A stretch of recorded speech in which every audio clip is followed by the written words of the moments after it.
하나님의 말씀은 사도행전 6장입니다. 8절에서 15절입니다. 제가 읽겠습니다. 서대반이 은혜와 권능이 충만하여 큰 기사와 표적을 민간에 행하니 이른바 자유민들 즉 구레네인 알렉산드리아인 길리기아와 아시아에서 온 사람들의 해당에서 어떤 자들이 일어나 서대반과 더불어 논쟁할세 서대반이 지혜와 성령으로 말함을 그들이 능히 당하지 못하여 사람들을 매수하여 말하게 하되 이 사람이 모세와 하나님을 모독하는 말을 하는 것을 우리가 들었노라 하게 하고 백성과 장로와 서기관들을 충동시켜 와서 잡아가지고 공회에 이르러 거짓 증인들을 세우니 이르되 이 사람이 이 거룩한 곳과 율법을 거슬려 말하기를 마지 아니하는도다. 그의 말에 이 나사렛 예수가 이것을 흘고 또 모세가 우리에게 전하여 준 규례를 고치겠다 함을 우리가 들었노라 하거늘 공회 중에 앉은 사람들이 다 서대반을 주목하여 보니 그 얼굴이 천사의 얼굴과 같더라. 아멘. 성경 해석을 참 잘해야 되겠지요. 세상에 있는 사람들이 교인들의 모습을 보면서 이건 아닌데 라고 하는 것은 무엇이 잘못됐는가 하면은 성경 해석을 잘못했기 때문에 잘못된 믿음을 가지게 되었고 그 잘못된 믿음이 잘못된 모습으로 나타나는 겁니다. 서대반의 이런 천사의 얼굴과 같은 모습은 어떻게 해서 되어졌는가? 이제 다음 주부터 시작되는 서대반의 설교를 보면은 우리가 잘 알 수 있습니다. 근데 오늘은 여러분들이 성경 본문을 보면서 서대반이 은혜와 권능이 충만하여 큰 기사와 표적을 민간에 행하니 7 집사 중에 한 사람인 서대반은 은혜와 권능이 충만하였다. 그래서 큰 기사와 표적을 민간에 행하였다라고 말을 해요. 똑같은 본문을 보면서 제가 이야기했죠. 성경의 관찰을 잘해야 된다. 그리고 해석을 잘해야 된다. 그리고 적용을 잘해야 된다라고 하는데 이 본문을 보면서 서대반은 봐라.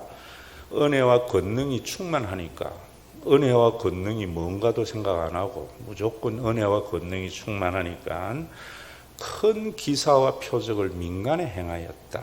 기적을 행하는 그런 사역을 하였다. 라고 관찰을 하면서 오늘날에도 하나님의 은혜와 권능이 충만하도록 기도해서 능력 받아야 돼. 그러면은 초자연적인 능력을 가지고 목회를 하게 되면은 사람들을 많이 못 올 수 있는 목회에 성공을 할 수 있다. 잘못된 관찰, 잘못된 해석입니다.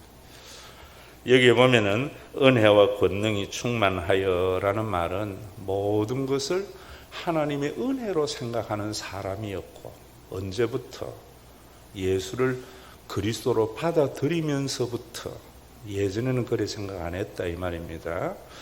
권능이라는 말은 제가 말씀드렸지요. 능력이라고 할 때에 다이너마이트는 두 가지 용도가 있어요. 하나는 살상용이 있고 하나는 건설용이 있어요. 그 능력이 얼마나 많은 사람들을 죽일 수가 있어요. 건설은 기존에 잘못된 것을 파괴함으로 말미암아 새로운 건설에 이루는 거예요. 성령의 권능은 살상용이 아닙니다. 성령의 능력을 받으면은 내가 예전에 가지고 있었던 가치관, 자본주의적 가치관이지. 남들보다 더 많이 소유해야 되고 남들보다 위에 있어야 되고 더 많은 것을 소유해서 자신의 삶을 안전하게 하려고 하고 또 더 많은 것을 가지고 소비의 즐거움으로 살려고 하는 그 가치관이 파괴되어져서 이제는 다른 사람을 섬기는 새로운 사람으로 변화되는 거예요. 그래서 성령과 능력을 받는다는 것은, 권능을 받는다는 것은, 예전에는 소유자로서의 삶을 살았어요.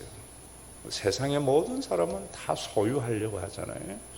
그런데 예수를 믿고 난 뒤에는 청지기자, 이제 내기 아니고 하나님 앞에 부여받은 것을 내가 관리하는 자다. 이런 것이 은혜와 권능이 충만한 자입니다. 큰 기사와 표적을 행하였다라고 할 때에, 표적이라는 것은요, 무엇을 말하는가 하면은 예수님이 그리스도이신 것에 대한 표적. 서대반이 은혜와 권능이 충만하여서 뭐 했는가 하면은 자기 능력을 과시하려고 하거나 자기를 지지하는 사람을 많이 하려고 하는 것이 아니라 예수가 그리스도이신 것을 나타냈다. 세상에 있는 사람들이. 기적이라는 것을, 큰 기사라는 것은 놀랍고 기이한 일들을 말하는데 초자연적인 기적만 생각하지 말라고요. 뭐냐 하면은, 여러분, 세상에 있는 사람들이 모두 다 소유하려고 사는데 내 것이 아니고 관리하려고 사는 것은요, 참 기이한 일이지요. 이런 것들이 서대반이 행한 일들이다. 우리가 이 말씀 앞에서 보면은 좀 우리가 요즘 우리 스스로가 반성해야 할 일이 많지. 옛날에는 교회가 그렇게 교인이 많지 않을 때에도요, 어떤 정권도 종교의 영역을 인정해 줬어요. 그리고 목사라 이라면 어디에 가도 일단 인정하고요, 장로 명함 내면은 이 사람 믿을 사람이다 라는 인식을 했던 때가 있어요. 그게 거듭났기 때문이거든요. 근데 지금은 관이 교회를 감시한다고 해도 제가 그렇게 막 반대할 수 없는 게, 과연 교회가 사회의 그런 존경을 받는가? 우리가 먼저 그런 사람을 탓하기 전에 우리 스스로를 좀 돌아봐야 된다. 여러분, 오늘날도 보세요. 요즘도 장로 되려고 하는 사람들 중에 이런 사람 많아요. 장로 명함 내밀면 사업에 도움이 될까봐. 옛날에는 괜찮았거든요. 옛날에는 일단 장로 명함 내밀면 이 사람은 믿을 만한 사람이다, 이런 평가를 받았어요. 예전에 선배들이 쌓아놓은 것을 지금은 다 까먹어버려요. 요즘 장로 이러면은요, 세상에 있는 사람들은 사기꾼 이런 생각을 많이 해요. 왜 그래 되었는가? 예수님이 잘못됐는가? 아니에요. 성경 해석을 잘못했어요. 더 많이 소유하게 하는 하나님을 생각한 거예요. 진짜 하나님을 만나면은 소유하는 것이 아니라 관리자가 되는 거예요. 그래서 여러분, 자녀도 그러잖아요. 세상에 있는 사람들은 자녀가 내 소유라 생각하지만 예수 믿으면은 하나님 앞에 관리하는 거예요. 주신 분량을 따라서. 모든 게 그래 사는 삶이 되어질 때 세상에 있는 사람들이 보면서, 야, 참 기이하구나. 여러분, 오늘도 우리 신과 회복이 있는 교회에 다니는 여러분들이 이 본문을 보면서 그런 생각을 해야 돼요. 교회만이 아니고 민간에 행하였다고 하는데, 세상에 나가서 우리 교회 뭐 좋은 교회 뭐 그 좋은 일 많이 하는 게 아니라 내 스스로가 믿을 만한 사람이다, 이런 평가를 받는 그리스도인. 그러려면 어떻게 해야 되는가 하면은 소유하려고 하면 안 돼요. 관리하려고 해야지. 관리하다가 그저 반납하고 가는 거예요. 제가 여러분들에게 선언했잖아요. 저도 나중에 은퇴하고 하면은 먹고 살아야지 뭐 굶어 죽을 수는 없잖아요. 그러나 교회가 저에게 해준 거는 자식 주려고 안 해요. 다 반납하고. 우리 교회 2040 비전 헌금, 내리사랑 헌금에 해서 정말 여러분, 우리가 예수 믿고 한 가족이라고 하면서 말로만 가족회가 되겠어요? 부모의 책임이 뭡니까? 자녀가 살아갈 수 있도록 뒷받침해 주는 것, 걸음이 되는 게 부모의 책임인데, 우리는 그리스도 안에서 영원한 가족이라고 말만 해가 되겠어요? 육신의 부모에게만 책임이 아니라 우리 모두가 우리 교회의 주일 학생들에게는 육신의 부모가 책임을 지듯이 책임을 지려고 할 때에 평강이 이 땅에 임하는 겁니다. 예수님 믿는 게 그런 거예요. 그 다음에 그 뒤에 보면은 이른바 자유인들, 즉 구레네인, 알렉산드라인, 길리기아와 아시아에서 온 사람들에 해당해서 어떤 자들이 일어나 서대반과 더불어 논쟁할세. 자, 이 말은 뭐 그렇지만 뭔가 하면은 유대 사회는 해당을 중심으로 해서 이루어진 사회잖아요. 그런데 그 해당마다 이름이 있는 것이, 우리 교회가 신과 회복이 있는 교회고, 뭐 소강성 목사가 목회하는 교회는 세된 교회이듯이, 이 해당은 서대반이 아마 디아스포라 출신인 것 같아요. 이름에서도 스테파노라고 할 때에 어디 소속인가? 디아스포라들이 모인 해당이 자유인들의 해당이랬다고요. 그래서 거기에 출신들이 구레네 사람도 있고 알렉산드리아도 있고 길리기아도 있고 소아시아에서 온 사람들도 있는 그 해당에서 서대반하고 논쟁이 벌어졌어요. 자, 그럴 때에 그 뒤에 보면은 서대반이 지혜와 성령으로 말함을 그들이 능히 당하지 못하였다라고 하니까, 서대반이 지혜와 성령으로 말을 하니까, 성령의 충만함을 받아서 지혜가 있으니까 논쟁에서 누구도 감당할 수 없다, 이런 말이 아니에요. 자, 그래서 요즘은, 예전에도 그런 이야기 했거든요. 왜 예수쟁이들은 말을 잘하는가? 그 말 속에는 뭡니까? 말만 잘하지 행함은 없다라는 거거든요. 이런 걸 보면서 지혜와 성령으로 성령 받으면 말 잘하게 돼. 잃어버리면 문제가 있어요. 성령과 지혜라고 할 때에 논쟁이 무엇에 대한 논쟁인가? 그 뒤에 보면은요, 그 논쟁의 주제가 나옵니다. 사람들을 매수하여 말하게 하되 이 사람이 모세와 하나님을 모독하는 말을 우리가 들었노라 하게 하고, 자, 그 해당에 있는 사람들이 사람을 매수해가지고 서대반을 뭔가 모세와 하나님을 모독하는 말을 했다라고 모략을 하죠. 그리고 백성과 장로와 서기관들을 충동시켜 와서 잡아가지고 공회에 이르러, 여러분, 권력자들, 당시의 종교의 권력자들, 유대인들까지, 불신자들까지 끌어들여가지고 공회에 서대반을 잡아오게 했어요. 그러면서 거짓 증인들을 세우니 이르되 이 사람이 이 거룩한 곳과 율법을 거스려 말하기를 마지 아니하는도다. 이 거룩한 곳은 뭐냐면 성전과 율법을 거슬려 반하는 말을 했다는 거예요. 그러면서 하는 소리가, 그의 말에 이 나사렛 예수가 이곳을 흘고 모세가 우리에게 전하여 준 규례를 고치겠다 함을 들었노라. 이 사람이 어떻게 거스려 했는가 하면 나사렛 예수, 이 사람들에게는 예수가 그리스도가 아니었거든요. 나사렛 예수가 성전을 헐고 모세가 우리에게 전하여 준 규례를 고치겠다고 말했다, 이렇게 모함을 한 거예요. 그러면 그 논쟁의 주제는 성전은 무엇인가? 율법에 대한 논쟁이었다, 이런 말입니다. 자기 변명 잘하고 자기 합리화 잘하고 라는 게 아니에요.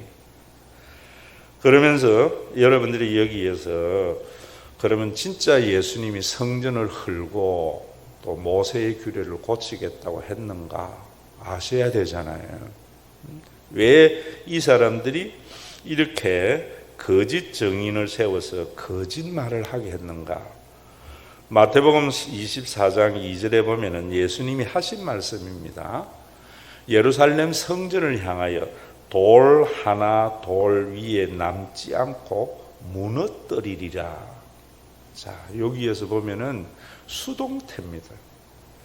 예루살렘 성전이 무너뜨려지리라 라고 하는데 예수님이 무너뜨리라고 하지 않았어요. 그런데 유대인들의 어법에는요, 하나님에 대한 경외감이 있기 때문에 절대로 주어에 하나님의 이름을 붙이는 것을 불경건하다 생각했어요. 그래서 하나님의 행위에서는 항상 수동태를 많이 써므로 말미암아 주어인 하나님을 입에 올리지 않는 것들이 유대인들의 어법이에요. 그래서 예수님께서 하신 말씀은 뭐냐면 내가 성전을 무너뜨리는 것이 아니라 하나님께서 무너뜨리게 될 거다 라고 말을 하는 거예요.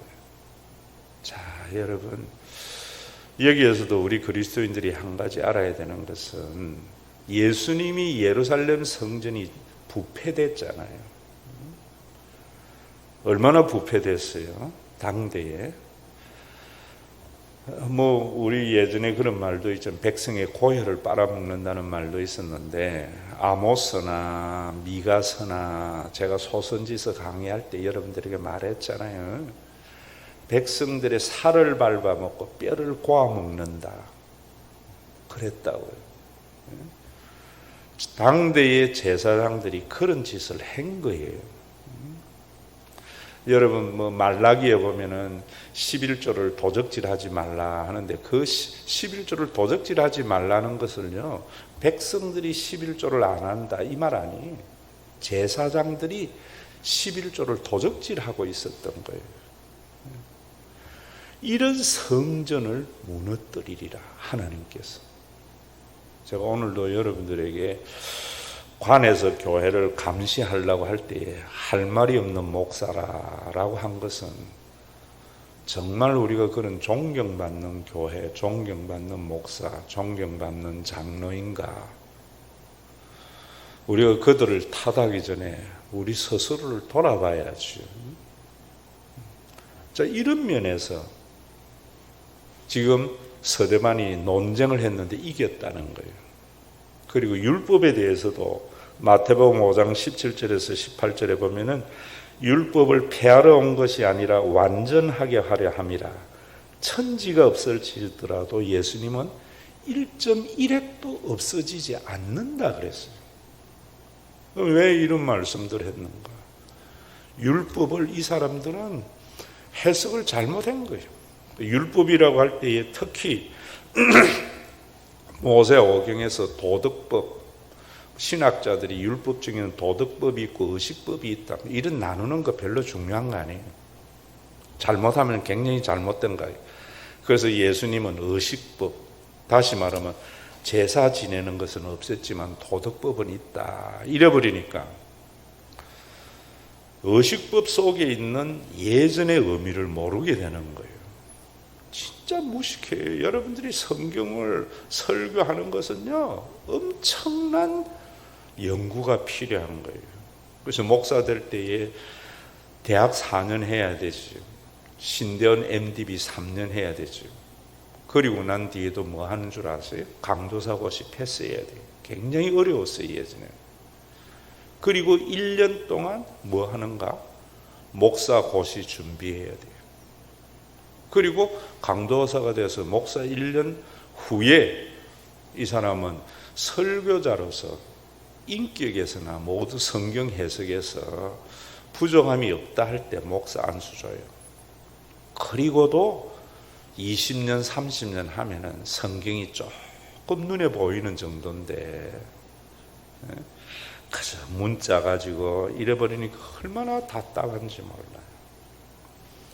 그러니까 뭔가 하면 신학자들도 의식법은 없고 도덕법은 이래버리니까 의식법 속에 있는 놀라운 하나님의 은혜를 모르는 거예요. 완성하신 예수님의 율법, 이런 걸 여러분들에게 아마 주제가 그랬는지 안 그랬는지 모르지만 말씀을 드린다면은 교회는 주일 성수라고 하는 것과 11조라고 하는 이런 율법이 있잖아요. 그런데 이 사람들이 뭐라고 이야기하는가 하면은 주일 성수는 해야 돼. 상계명에 보면은 안식일을 거룩히 지키라 했다. 일을 하지 말라 했다. 자, 맞는 이야기인 것 같아요. 문자로 보면은. 자, 그런데 성령과 지혜라는 말을 속에서 보면은요, 성령과 지혜로 말한다고 할 때에 성령은 구원사적으로 볼 때에 이런 말이에요. 지혜는 일반적인 상식으로 볼 때 이런 말이에요. 신앙은요, 우리끼리 아멘이 아니에요. 여기 보면 지혜와 성령, 상식을 굉장히 중요시 여겨요. 목사의 설교가 상식, 커먼 센스가 없으면은요, 니나 믿으라예요. 여러분, 오늘도 이 상식이라고 할 때에도 뭐 장경동 같은 그런 상식 말고요. 그러면 어떻게 해야 되는가? 제가 여러분들에게 말씀을 드렸잖아요. 우리는 진리를 알 수 없어요. 왜? 유한한 인간이기 때문에. 그래서 싸우는 거예요. 유한한 인간이 하는 것은 주장이거든요. 진리는 영원하다고. 어떻게 유한한 인간이 영원한 진리를 알아요? 저도 뭐 이 나이에 할아버지 되고 하니까 자식이 부모의 마음 몰라요. 그게 히브리어의 야다예요.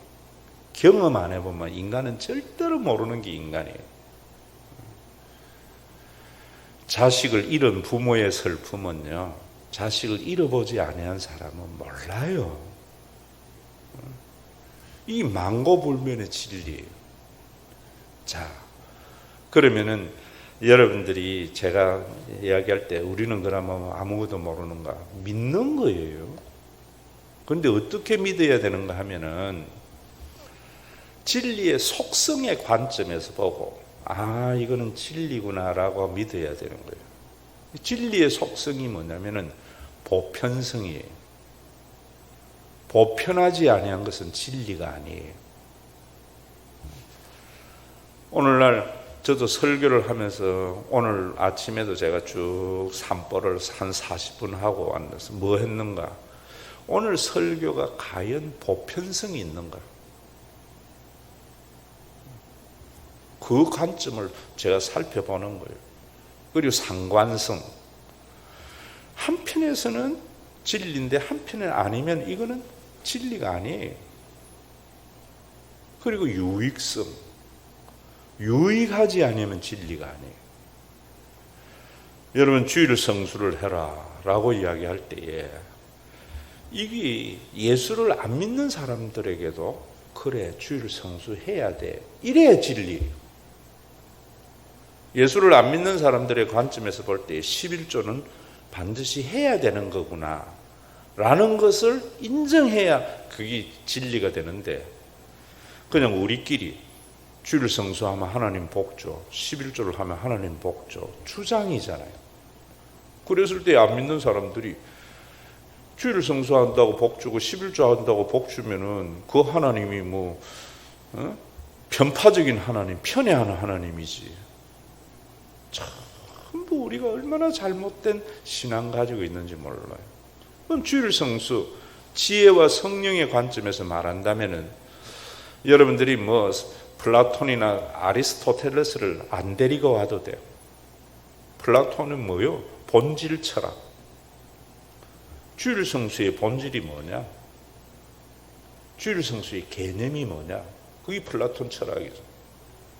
아리스토텔레스 철학이 뭐예요? 목적론적 세계관. 주일 성수를 왜 해야 되는데? 11조를 왜 해야 되는데? 그런 게 다 유익성의 측면이거든요. 그럼 주일 성수를 뭐냐? 이런 것을 이야기 안 해주고 무조건 율법으로만 이야기하니까 완성하러 온 거예요, 예수님이. 여러분들에게 한마디 말하면 주일 성수 여러분 상계명에 보면 그래, 사계명에 그래 말하잖아요. 너희들은 6일 동안 힘써 일하고. 일은 뭔가 하면은 인간이 자기가 주체가 되어져서 자기의 어떤 행위를 통해서 삶을 영위하려고 하는 게 일이에요. 타락한 인간에게 창세기 3장에 보면은 이마에 땀을 흘려야 먹고 살리라고 하잖아요. 먹고 사는 게 일이란 말입니다. 6일 동안 힘써 일하라. 그런데 하나님을 경외하지 않는 사람은 그 일을 절대시 하는 거예요. 그래서 예수 안 믿는 사람은 어떤 사람이냐면은 주일 성수 안 하는 사람이라고 할 때 그 사람들은 죽도록 일하다가 죽는 사람이에요. 얼마나 불행한 인생이에요. 왜 그런가? 내 일의 주체가 내가 되기 때문에. 사계명 안식일의 법은 뭔가 하면 제7일은 쉬어라라고 한다고. 쉰다는 말은 뭐냐면 내 모든 생업의 활동을 중지하는 거. 누가 할 수 있는가? 하나님이 내 생명의 주인이라고 믿는 사람. 그러니까 주일날은 뭐냐면은 내가 6일 동안 힘써 일했는데 이 일이 하나님의 은혜 가운데 한 거다. 그런 사람들은 일을 어떻게 하는가? 죽도록 일하는 게 아니고요. 쉬기 위해서 일하는 사람이에요. 이게 주일 성수예요. 제가 여러분들에게 이걸 일을 상대화하는 것이 주일 성수지. 그냥 아무것도 안 하고 교회 와서 예배 드리는 것이 주일 성수다. 이러면 유대교가 되어버리는 거예요. 일을 상대한 사람만이 내가 얻은 소득을 가지고 남도 살리려고 하는 삶을 살아가요. 하나님 없는 사람은요, 남은 죽든 말든지 내만 잘 살면 돼. 세상이 그렇잖아요. 여러분, 지혜와 성령으로 말하는 게 이런 거예요. 주일 성수를 이런 관점에서 말하면은, 주일 성수 안 하면은 하나님 앞에 혼나라고 논쟁할 때 누가 이기겠어요?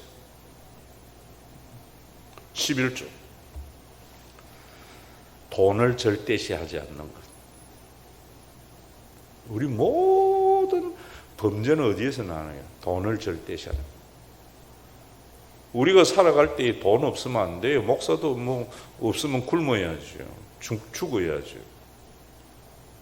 돈을 상대하는 건 뭐예요? 그래서 제가 여러분들에게 말씀드리잖아요. 나는 이 세상에서 제일 불쌍한 사람이 누군가 하면 돈 가지고 못 쓰는 사람. 왜 못 써요? 돈이 우상이거든요. 끊임없이 모두 와서 나중에 뭐 하려고 뭐든 하면 자식 주려고 하는데, 그래가 준 그 가치관과 함께 돈을 주면은요, 자식 분명히 망치고 불쌍하게 되어져요. 11조의 정신이 그거예요. 돈을 상대화하는 것. 11조의 정신을 가지고 사는 거예요. 수고한 분복을 누릴 줄도 알고 나눌 줄도 아는 사람. 얼마나 멋있는 거예요. 이런 삶을 완성하러 오신 예수님이에요. 오늘도 여러분 여기에 보면은 성전과 그 다음에 율법을 거슬려 말한다 할 때에 바로 서대반이 이런 설교를 한 거예요. 그런데 그들은 주일 성수 안 하면 하나님 복 안 줘. 11조 안 하면 있는 것까지도 빼앗겨. 논쟁할 때에 세상 말로 게임이 안 되잖아요. 이 놀라운 진리를 교회가 얼마나 잘못되게 가르치느냐. 그런데 여기 보면은 공회 중에 앉은 사람들이 다 서대반을 주목하여 보니 그 얼굴이 천사의 얼굴과 같더라. 예전에는요, 목사가 가면은 나도 누가 그러더라고. 말 안 해도 목사인 줄 알겠다더라고. 제가 신학하기 전에는 어디에 가면은 인상이 조폭 같았대. 예전에 그런 소리 안 들었어요? 당신 예수 믿는 사람은 어디 가도 인상이 달랐어요. 천사의 얼굴이라고 할 때 그 천사의 얼굴은요, 성형외가 바꿔주는 게 아니라니까요. 어째야 돼요? 이기려고 안 해야죠. 근데 교회 와서 기도하는 거 보면 전부 이기려고 하는 기도하니까 전부 조폭 인상이죠. 남은 죽든 말든 내 살려고 하니까 전부 인상이 강도의 얼굴 되는 거죠. 어떻게 이런 얼굴과 이런 믿음을 가지는가? 죽음의 권세를 이겨야 돼요. 한마디로 옛날에 예수 믿는 사람은 죽는 거 겁 안 냈어요. 부활이라는 것은요, 영혼의 세계에서 현실을 보는 거예요. 신앙생활은 뭔가? 앞에서 제가 여러분들에게 이야기했잖아요. 가치관. 땅에서 땅을 보는 시각이 아니, 설교는요, 죽음 너머에서 현실을 보게 하는 것이 설교예요. 그럼 죽음 너머에 천국이 분명히 있어야 되잖아요. 천국이 있는 줄 나 몰라요. 지옥이 있는 줄 몰라요. 그런데 믿어요. 천국 안 주고받는데 어떻게 알아요? 이게 진리에 대한 이야기예요. 그런데 이 믿음이 확실해야 돼요. 그럼 여러분들이 오늘도 죽음 이후에 천국과 지옥에 대한 확실한 믿음을 가져야 돼요. 어떻게 가지는가? 예전에 제가 담임했던 교회에 설교했잖아요. 신촌의 유명한 절에 법사 전도한 거. 췌장암 걸린 그 사람에게 내가 가서 논쟁했거든요. 불교는 윤회설이라 했지요. 윤회인지 뭐 어떻게 알아요? 우리가 믿는 거지. 기독교는 예수 믿으면 천국 가고 안 믿으면 지옥 가는 겁니다. 실망하는 거에게 제가 진리의 속성 측면에서 이야기한 거예요. 저는 윤회설이 맞기를 바랍니다. 왜 그럼? 나는 죽음 이후에 희망이 있기 때문에. 만약에 예수 믿으면 천국이고 안 믿으면 지옥이라면은 나는 가서 봐서 천국이 없어 본전이에요. 있으면 얼마나 다행이에요. 윤회설 믿다가 가서 보니까 천국이 있어. 큰일 나는 거죠. 그것만이 아니에요. 그 천국의 관점에서 이 세상을 사는 게 영혼의 관점에서 죽음 너머에서 현실을 사는 것이 신앙생활이에요. 그런 사람이 누구였는가? 주기철 목사, 손양원 목사, 수많은 순교자예요. 그래서 사도행전 1장 8절에는 오직 성령이 임하시면 예루살렘과 온 유다와 사마리아와 땅끝까지를 내 증인이 되려 할 때에 제국적으로 막 전도회가 기독교 세력 확장이라는데 증인이라는 건 말투스, 순교자예요. 죽음 너머에서 현실을 보는 자예요. 그러니까 여러분 주기철 목사도 뭐 어쨌습니까?